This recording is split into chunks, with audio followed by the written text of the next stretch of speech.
चरवा में छिछोरे टाइप के लीडर होते हैं, वो यही है प्राइम मिनिस्टर हमारे नज़ारे में। रवीश कुमार को बैन किया, एनडीटीवी को बैन किया, नहीं हो पाया तो फिर एनडीटीवी को खड़ी लगा देंगे बनारस में। बड़ी मिला सब आपको पटक के देंगे। बिना कागज का फाइल लेकर के एक्शन में जा रहा था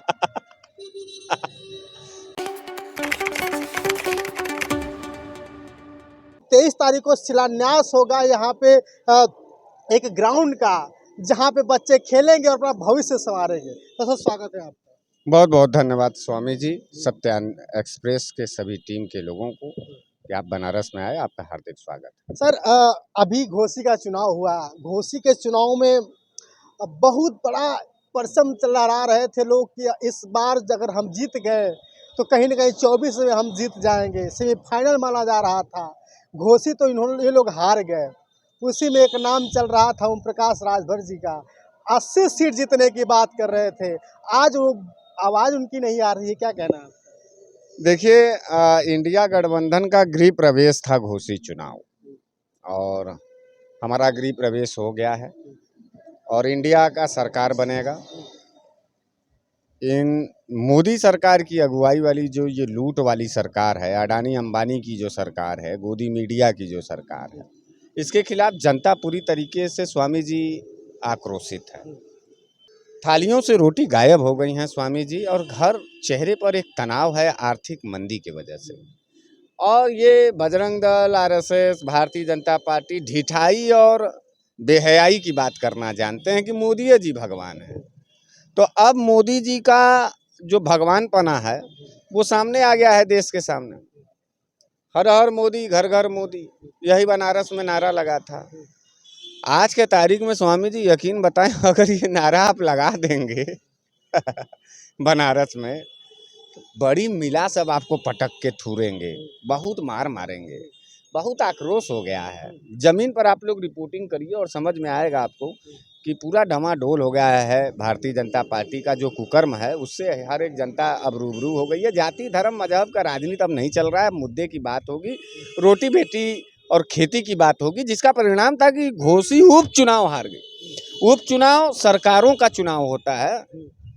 जैसे उपचुनाव हमेशा सरकार के पक्ष के लोग जीत जाते हैं, लेकिन वो जैसा आजमगढ़ में हुआ और अधिकतर हुआ, ये नहीं भारतीय जनता पार्टी के ही शासनकाल की बात नहीं है। सपा की सरकार थी तो उपचुनाव सपा की सरकारें जीतती थी।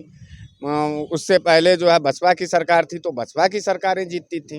भाजपा को भी जीतना चाहिए था, लेकिन उपचुनाव अगर भाजपा हार रही है, 24 के पहले हार रही है, घोसी जैसी प्रतिष्ठित सीट पर हार रही है, ओम प्रकाश जी हार रहे हैं, दारा सिंह चौहान हार रहे हैं, योगी बाबा का जनसभा हार रहा है, तो जाहिर सी बात है कि अब बुलडोजर का ड्राइवर बदल गया है। अब बुलडोजर का ड्राइवर बदल गया है। अब जो है गरीब मजलूमों का बहुत घर टूट चुका है।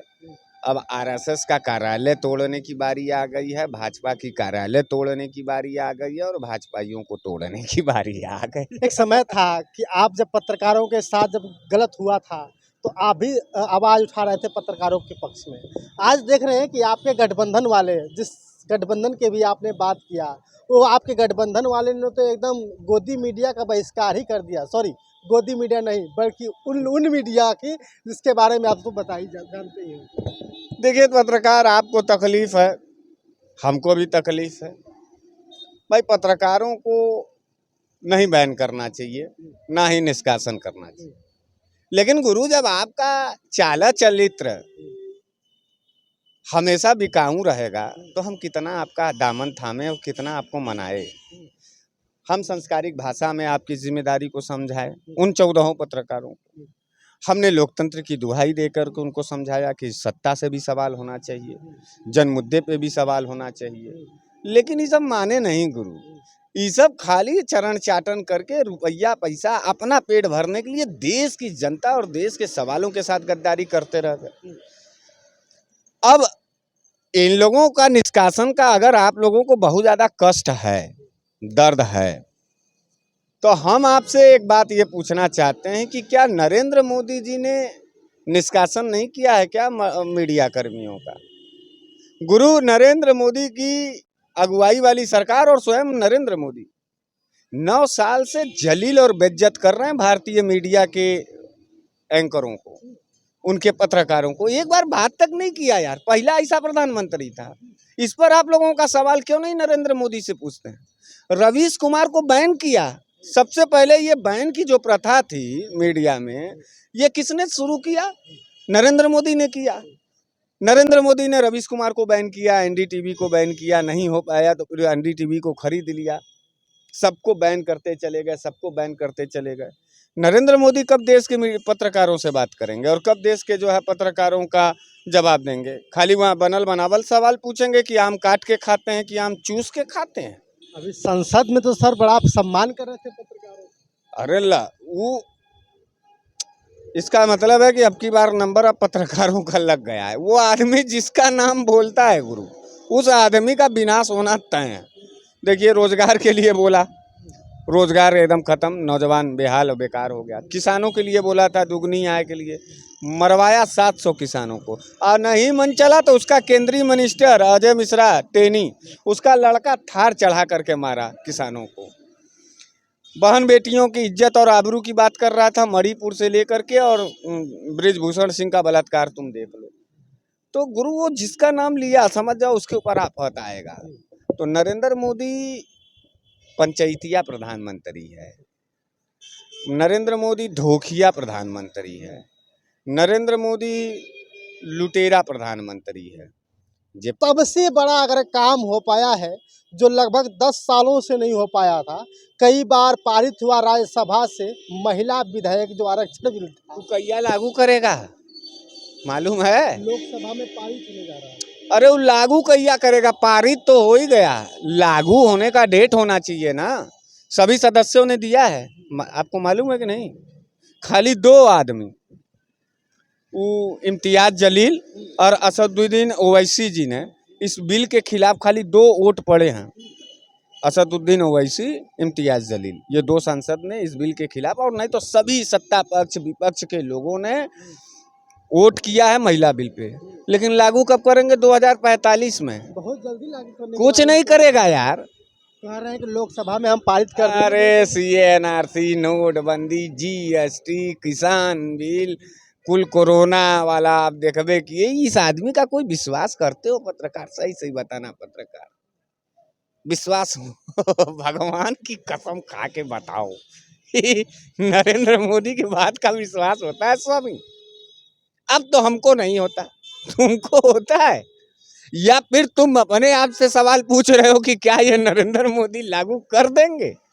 यही बात हो सकती है। आपके हिसाब से क्या लगता है? नरेंद्र मोदी झूठा है यार, उसकी बात का हम कोई वैल्यू नहीं करते हैं। वो खाली पंचौरा करता है यार, पढ़ा लिखा आदमी नहीं है। अभी एक फोटो वायरल हो रहा है उसका, बिना फाइल का, बिना कागज का फाइल लेकर के एक्शन में जा रहा था यार, प्राइम मिनिस्टर हो कि प्राइम जोकर हो, ये बताओ। भाजपाई ये बताएं। अच्छा, भाजपाइयों के पास क्वालिटी वाला कोई नेता रह नहीं गया है स्वामी। अगर क्वालिटी वाला नेता होता तो धीर गंभीर भारत का प्रधानमंत्री, सच्चा बोलने वाला, समर्पित बोलने वाला। वो बताओ, अच्छा तुमको अच्छा लगा कि तुम्हारे देश का प्रधानमंत्री बिना कागज का फाइल लेके जा रहा है, और उसके पीछे जेपी नड्डा और तनी कौन एक मिला और है, और एकदम जेबा में हाथ सदरी में डाल के जैसे लगा था कि बस करा अब अमेरिका पर भारत का राज हो जाए। क्या चूतिया बनाता है यार। जिस तरह से आप बात कर रहे हैं, G20 हुआ दिल्ली में, दूर दूर से राष्ट्रपति प्रधानमंत्री आए। बढ़िया सवाल किए हो पत्रकार, बढ़िया सवाल किए हो। G20 का असर क्या रहा पूरे देश विदेशों में, जान रहे हो? जो बाइडेन ने क्या कहा वियतनाम में, बताए हो? मालूम है कि नहीं? जो बाइडेन ने कहा कि मानवाधिकार का चरम हो गया है उल्लंघन का, वहाँ जाति मजहब का एकदम अंधापन दौड़ रहा है, और मीडिया का स्वतंत्रता पर पूरी तरीके से बैन है। ये जो बाइडेन अमेरिका का कह रहा था। और कनाडा वाले ने क्या किया? कनाडा वाले कॉफी की चुस्की पी रहे थे। यार पत्रकार, तुमको शर्म नहीं लगता है कि तुम्हारा प्रधानमंत्री इतना बड़ा बेवकूफ और जलील टाइप का आदमी? सही सही बताना। हमको तो होता है। हम एक भारतीय नागरिक होने के कारण हम अपने भारत देश का प्रधानमंत्री इस तरीके का बेहुदा बयानबाजी, इस तरीके का फोटोग्राफी करने वाला, इस तरीके का कोरियोग्राफी करने वाला, इस तरीके का जैसे पिक्चरवा में छिछोरे टाइप के लीडर होते हैं वो, यही है प्राइम मिनिस्टर हमारे नज़र में। तुम बताओ, तुम्हारा प्राइम मिनिस्टर परफेक्ट है? यानी नरेंद्र मोदी परफेक्ट है? नहीं है। यूके के जो राष्ट्रपति थे, आए यहाँ पे, मंदिरों में मत्था टेका, इस पूरे देश का जो है नरेंद्र मोदी सऊदी गए थे, वहाँ जा कर के कलमा पढ़ रहे थे। वो वीडियो नहीं है तो बताओ, हम तुमको दे दें। भोपाल में गए थे, वहाँ चादर चढ़ाए थे। तो कोई दूसरे देश का लोग आ रहा है और तुम्हारे धर्म का सम्मान कर रहा है, तो उसमें मोदी जी कहाँ से महान हो गए? हम हिंदू होकर के मुसलमानों के मस्जिदों तक जाते हैं, ईसाइयों और पादरियों से मिलते हैं, सबको सम्मान देते हैं, तो क्या हम धर्म स्वीकार कर लिए? और अगर ये कोई भाजपाई कह रहा है तो गुरु चार जूता निकाल करके उसको मार करके भारतीय लोकतंत्र का बाबा भीमराव अंबेडकर साहब का संविधान उसको सिखाना चाहिए कि नहीं सिखाना चाहिए? बर्बाद कर दिए 2024 में। स्वामी जी, आपसे निवेदन है, आपके दर्शक से निवेदन है कि सबको वोट दे दें, चाहे जिसको भी मन करे उसको वोट दे दे, भाजपा को वोट न दे यार।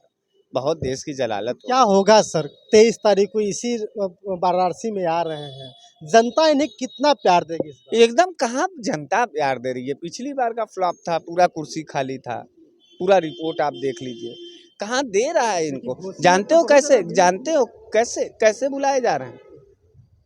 बुलाए जा रहे हैं जैसे ये आंगनवाड़ी वाले लोग हैं, मास्टर है, विकास प्राधिकरण है, नगर निगम है, इनके कार्यकर्ताओं को जबरदस्ती नौकरी निकाल देने की धमकी दे करके, पीएससी वाले हैं, ऐसे लोगों को विदाउट रेस में बैठाया जाता है, तब जाके सभा होता है।